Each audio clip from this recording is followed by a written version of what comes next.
Hi, everyone.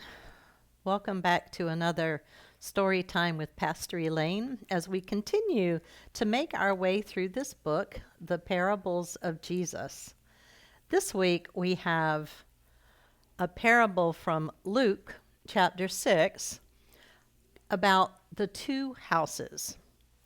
And we've got this little person here saying, you need good tools to make a solid foundation. So here's the story. Jesus wanted his disciples to understand that it is not enough to just listen to his words.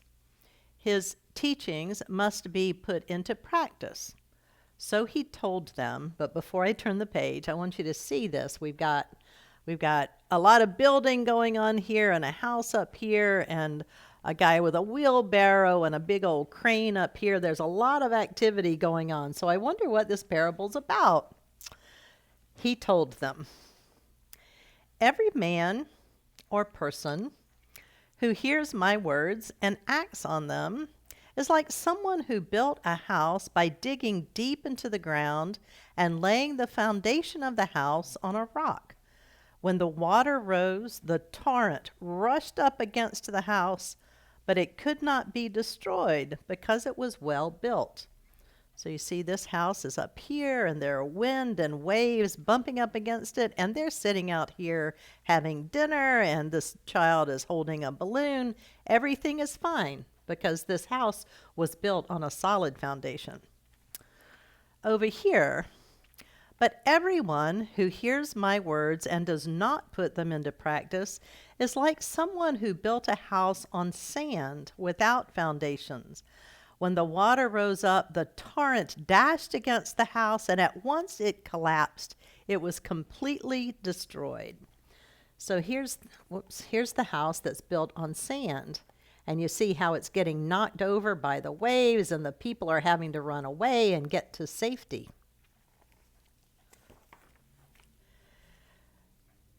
Through this story, Jesus invites us to seek out what is essential to build our lives. So here we have a question that says, build on stone or on sand? To tell us about our lives, Jesus used the image of two houses. On the surface, the houses may be similar, but in fact, one of the two is fragile. In our lives, it's almost the same. We often try to build our lives on temporary or artificial things like money, power, popularity, or glory. All these things are tempting because they're pleasurable, but they're also very fragile because they can slip between our fingers and disappear like sand. This person says, I'm looking for a good foundation as she rides on this unicycle with a chair on it and a ball. That's not a very solid foundation. Down here we've got, later I will help the homeless. I will be a nurse. I will save the whole world. This is like Superman with a cape. And this girl is saying, and since you're so lazy, how do you plan to do that? See, he's saying later he's going to do all these things, and she doesn't seem to believe it. And then down here, it's going to be solid. No need to get upset. And this person is really angry. So let's read what this one says. For true happiness, you must dig. Jesus does not forbid us to enjoy life's happy moments, but he tells us that true happiness requires more effort. He asks us to dig deeply, to look for what gives meaning to life. Sharing, consolation, forgiveness, love, prayer, working to make the world better. This kind of happiness is more demanding, but Jesus tells us that it is also deeper.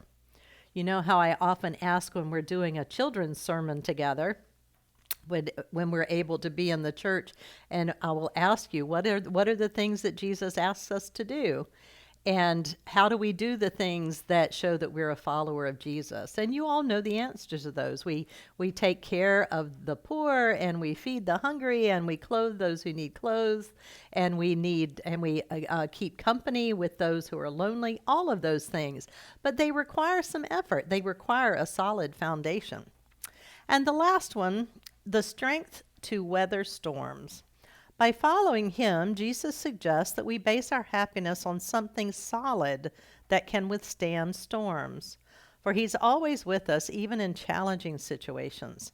This does not mean that we will never suffer or that we will never have trouble, but we will always be able to lean on Jesus and rely on his strength to endure the storms of life.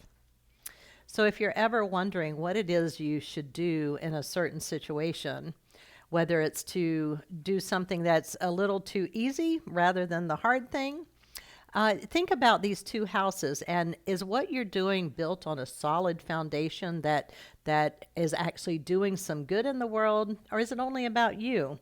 Those are two very different things, and so that's the lesson from this story of the two houses today. So I look forward to next week's story time when we'll read another of these parables of Jesus. Love to all of you and to those you love and pray for.